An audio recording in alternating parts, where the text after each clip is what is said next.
एक गांव था, भगवानपुर। इस गांव का एक अजीब नियम था।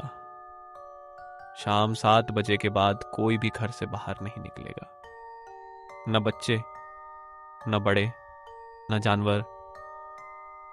हर घर का दरवाजा 7 बजे बंद हो जाता और पूरा गांव एकदम सन्नाटा। शहर से एक लड़का आता है, अमन।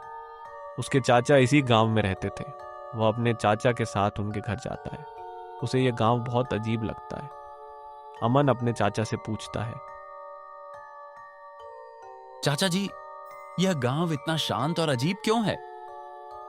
बेटा, इस गांव में कोई भी 7 बजे के बाद बाहर नहीं निकलता। कोई भी काम हो, उसे 7 बजे से पहले खत्म करके सब लोग अपने घर आ जाते हैं।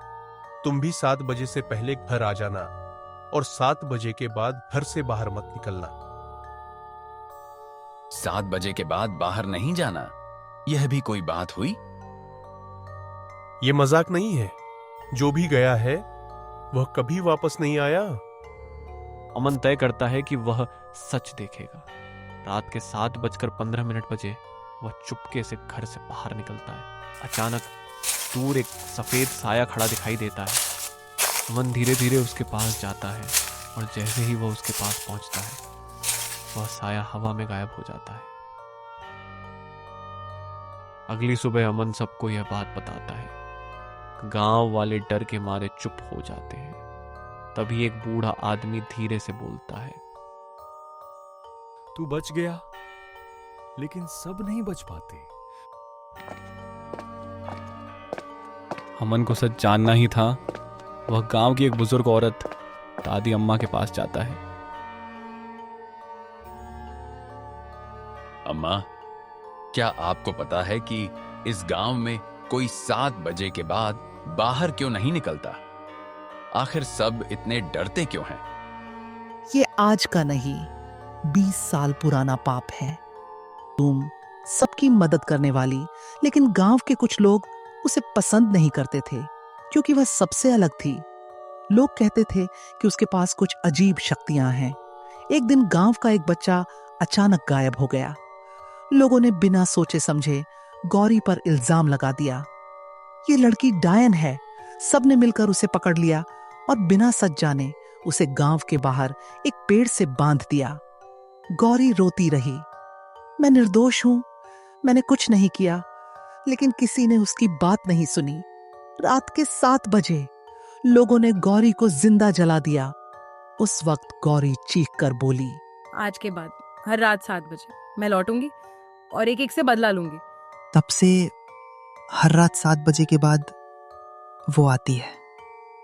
जो भी बाहर निकला वो कभी वापस नहीं आया। तो क्या वो सच में बदला ले रही है?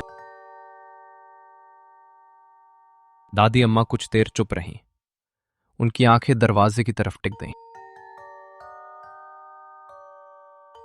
बेटा, बदला नहीं, वो कुछ ढूंढ रही है। हर रात किसी को पुकारती है, कभी धीमी आवाज में, कभी दरवाजे पर हल्की दस्तक देकर।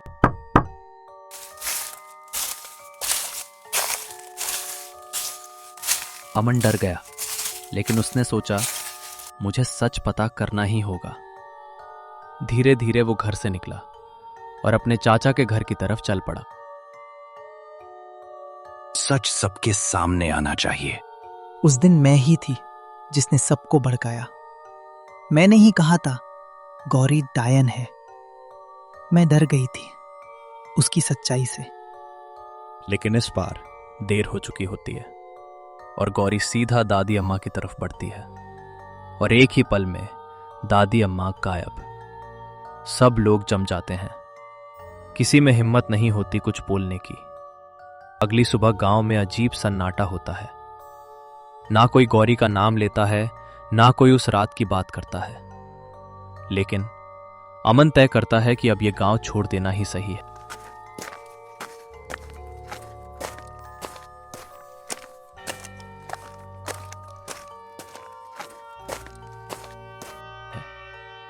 बस में बैठा हुआ वो आखिरी बार गांव को देखता है।